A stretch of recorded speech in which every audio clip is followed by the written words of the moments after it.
یہ 4 طریقوں کو آپ نے زندگی میں رکھیے گا. پہلا کہا الذین ينفقون فی السراء والضراء، یہ خرچ کرتے رہتے ہیں اللہ کی راہ میں، چھپا کر بھی اور دکھا کر. دکھا کے کیوں خرچ کرتے ہیں؟ اس لیے کہ دوسروں کو تشویق ملے، کہ نیت اللہ تعالیٰ جانتا ہے. فی السراء والضراء، چاہے تنگ دست ہوں چاہے ان کا ہاتھ کھلا ہو، کچھ نہ کچھ خرچ کرتے رہتے. کل میں نے عرض کیا تھا ہم سے انفاق کا مطالبہ کیا گیا ہے. ایثار تو بہت بڑی منزل ہے. 5 روٹیاں ہوں اس میں سے 1 دے دیجئے تو انفاق ہے، 2 دے دیجئے سخاوت ہے، 3 دے دیجئے جود ہے، 4 دے دیجئے کرم ہے، 5 دے دیں تو ایثار ہے. وَيُطْعِمُونَ الطَّعَامَ عَلَىٰ حُبِّهِ مِسْكِینًا وَیَتِیمًا وَاسِیرًا. اہل بیت نے انفاق نہیں کرتے، وہ ایثار کرتے ہیں یہاں پر. اس لیے ایثار کی منزل بہت بڑی ہے.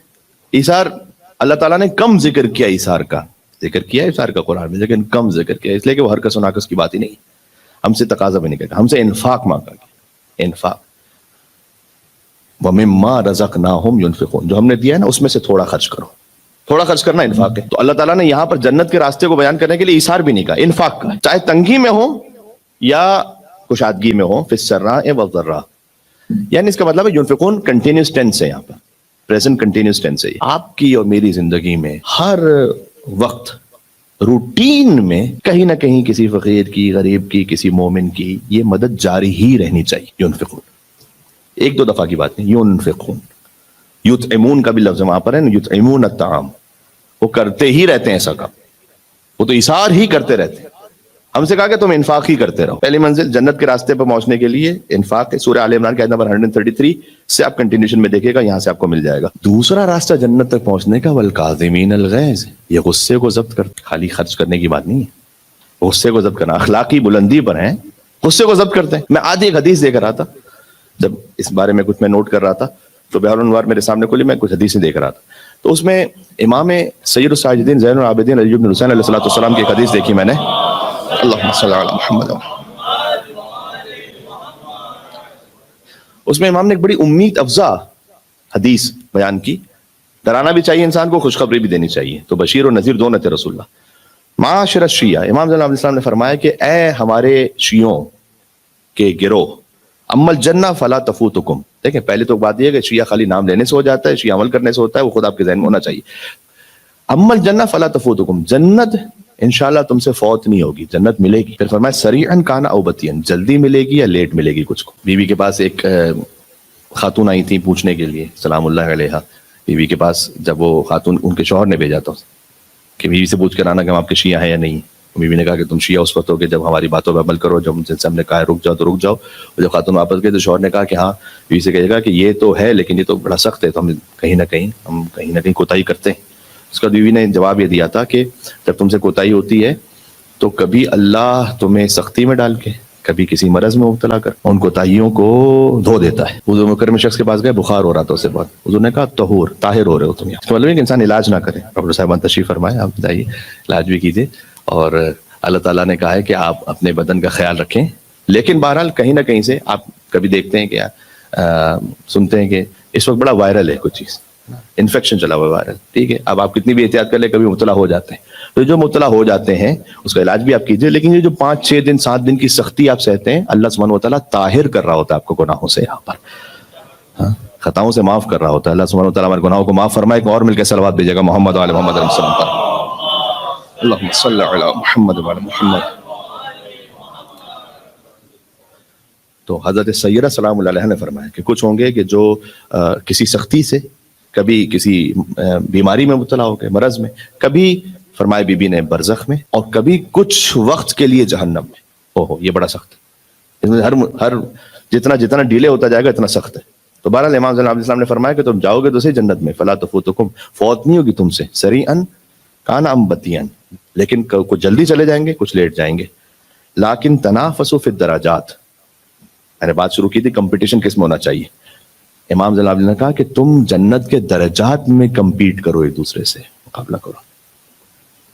اب کوئی کہے کہ مولانا جنت میں پہنچ جائیں گے، اب یہ کہ وہاں کمپٹیشن کرنا، جنت ہی پہنچ جائے بس بہت ہے وہاں کے درجے میں. اچھا جہاں کہیں کالونی میں فلیٹس نکل رہے ہوتے ہیں تو پھر کون سا فلیٹ چاہیے ہوتا ہے بھائی؟ ہر قسم کا چاہیے ہوتا ہے کہ سب سے اعلیٰ چاہیے ہوتا ہے. پلاٹس نکل رہے ہیں بہت سارے، اس میں کارنر پلاٹ چاہیے 2000 گز کے، 4000 گز کے، اتنے ایکڑ کے. اور کوئی بھی مل جائے، نہ اس میں تو سب سے بیسٹ چاہیے. تو جنت میں کیوں نہیں سب سے بیسٹ چاہیے؟ جنت میں کیوں نہیں امام حسین علیہ السلام کی ہمراہی چاہیے ہوتے سرخان پر، رسول اللہ صلی اللہ علیہ وسلم کی ہمراہی چاہیے وہاں پر. ٹھیک ہے، اچھا آپ کمپیٹ کرو. امام نے کہا جنت کے درجوں کے لیے آپ کوشش کرو ایک دوسرے سے. اور پھر 2 طریقے امام نے بتائے. کہ یہ دو طریقوں سے تم امام کے جو الفاظ اگر وہ میں پڑھوں آپ کے سامنے, پہلے چلیں یہ پڑھتا ہوں, کیا دو طریقوں سے کمپلیٹ کرو. پہلے ایک مومن کی حاجت روائی کرو, ينفقون في السراء, حاجت روا, جتنا مومن کا کہیں کوئی مشکل ہے, کچھ لوگ ہوتے ہیں کہ اس بات میں ہی لگے رہتے, کہیں کسی مومن کے لوگوں کو یار اس کی مشکل کو حل کرو, کوئی پرابلم کو سالو کرو. دوسرا فرمایا فقیروں سے مواسات کرو, یعنی ایک تو حاجت روائی کرو, دوسرا یہ کہ اگر کر سکو حاجت روائی تو ساتھ میں اچھی طرح سے سلوک بھی رکھو, نہ بھی کر سکو حاجت روائی کم از کم بات اچھی طرح سے سلوک اچھا. اس کے بعد امام نے کہا کہ کبھی کبھی فقیر مومن سے کہا ہوا ایک خیر کا کلمہ جو تمہاری زبان سے جاری ہو تمہیں 1,00,000 سال کے لیے جنت سے قریب کر دیتا ہے. امام زین العابدین علیہ السلام پر ایک مل کے صلوات بھیجے گا محمد علی محمد.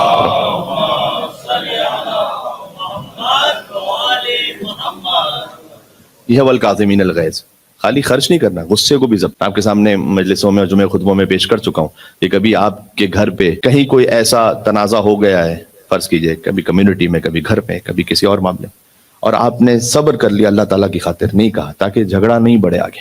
یہ آپ کا ایک صبر کر جانا ہو سکتا ہے آپ کی زندگی کی ساری مستحب نمازوں کے ثواب سے افضل. اللہ تعالیٰ صلی محمد و محمد, اللہ تعالیٰ کو خالی مسلح پر نہیں مومن چاہیے, اللہ تعالیٰ کو خالی مسلح پہ مومن نہیں چاہیے, اللہ تعالیٰ کو آپ کی زندگی میں مومن چاہیے, ایمان چاہیے, آپ کی فیملی لائف میں, آپ کی سوشل لائف. بات کو سمیٹ رہا ہوں. تو جنت کے لیے ایک دوسرے سے مقابلہ کریں, کیسے ملے گی؟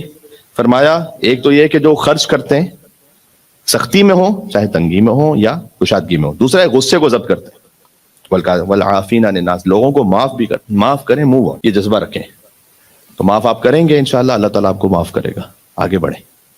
والعافین عن الناس, ایک مرتبہ ہوتا ہے کہ کبھی کبھی کوئی ایکسیپشنز ہوتے ہیں, ہر بار معاملے میں ایکسیپشن, غیبت کرنا بھی کبھی جائز ہو جاتا ہے. میں کہہ رہا ہوں معاف کرنا ایک روٹین ہونا چاہیے. کبھی کبھار کوئی ایسا ایکسیپشن ہوتا ہے کہ آپ جانتے ہیں کہ یہ معافی بھی کسی اور اپنے شر کو آگے بڑھانے کے لیے لے رہا ہے, وہ الگ بات ہے, اس کو آپ چھوڑ دیں پھر دیکھیں, لیکن ویسے آپ معاف کریں, آگے بڑھیں. اللہ یحب المحسنین, اور احسان کریں, اللہ احسان کرنے والوں کو دوست رکھتا ہے. یہ 4 طریقے اللہ سبحانہ وتعالیٰ نے بتائے جنت کو حاصل کرنے کے لیے. بات کو آج اس طرح سے سمیٹ لیتا ہوں.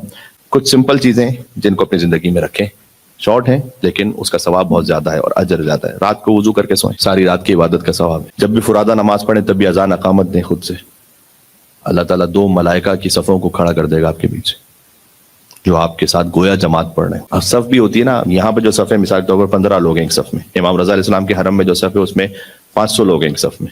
کون سی صف ہوگی ملائکہ کی؟ فرمایا مشرق سے مغرب تک, مشرق سے مغرب تک اللہ سبحانہ وتعالیٰ صفوں کو لگا دے گا ملائکہ کی. اذان اقامت دیں, رات کو سورہ حشر کی تلاوت کریں. یہ بھی ایک, شاید کبھی اس پہ ہماری بات نہیں ہوئی, کبھی بات کروں گا میں. رات کو سورہ حشر پڑھنا, اس سے کافی زندگی میں نورانیت آتی ہے. خود آیت اللہ خمینی نے بھی جب اپنے بیٹے کو جو خط لکھا تھا اس میں بھی سورہ حشر کو پڑھنے کی تاکید کی تھی. اور مرحوم آیت اللہ سید ابراہیم محلاتی, ان کی بھی زندگی کا واقعہ ہے کہ وہ رات کو سورۃ الحشر پڑھا کرتے تھے. اور جب یہاں پر پہنچے کہ واللہ الذی لا الہ الا هو الملک القدوس السلام المؤمن المہیمن العزیز الجبار المتکبر, السلام پہ پہنچے اور جان نکل گئی سلامتی کے ساتھ. جس کا جس بات سے انس ہوگا نا وقت آخر, وہی اس کی زبان پر ہوگا اور اسی کیفیت میں وہ جائے گا دنیا سے. یہ بات ذہن میں رکھے گا, اس کا حشر نشر اسی کے ساتھ. ایک کتاب ہے, میں کبھی اسے پڑھوں گا, آوائے رحیل, فارسی زبان میں ہے, اور آیت اللہ کریمی جہرمی کی کتاب ہے. اس میں انہوں نے جمع کیا ہے ان سب لوگوں کی موت کو, بڑے بڑے مشہور لوگ وقت آخر کیا کہتے ہوئے گئے, اچھا برا سب جمع کیا. کچھ ایسے بھی ہیں اس میں وقت آخر بھی گالیاں دیتے ہوئے گئے, کیونکہ زندگی بھر اسی سے انس رہا ہے. جو زندگی بھر آپ نے کیا ہے اور جو زبان سے کہا ہے وہ بالآخر کہیں نہ کہیں وہ ظاہر ہوتا ہے. آیت اللہ مرشد نجفی زیارت جامع کبیرہ کے بہت پابند تھے. بیٹے اڑ کے بیان کرتے ہیں کہ وہ نماز پڑھ کر آئے, بی بی معصومہ قوم کے حرم سے گھر میں پہنچے, کہتے ہیں میری طبیعت تھوڑی سی اس وقت سیٹل نہیں ہے, اندر سے کچھ اضطراب ہے, میں زیارت جامع کبیرہ پڑھتا ہوں. زیارت جامع کبیرہ پڑھتے پڑھتے بکم بدأ اللہ و بکم یختم, خدا آپ سے شروع کرتا ہے, اہل بیت آپ ہی پر ختم کرتا ہے. یہ جملہ کا زندگی ختم ہو گئی, موت ہو گئی وہیں پر. جس کا جس سے انس ہے وہ اس کی زبان پہ جاری ہو جائے گا انشاءاللہ. اللہ سبحانہ وتعالی ہماری موت کو میں یوں کہوں کہ حق پر, ایمان پر, نعمتوں کے ساتھ قرار دے انشاءاللہ سے. پروردگار حضرت حجت کے ظہور پر نور میں تعجیل فرما.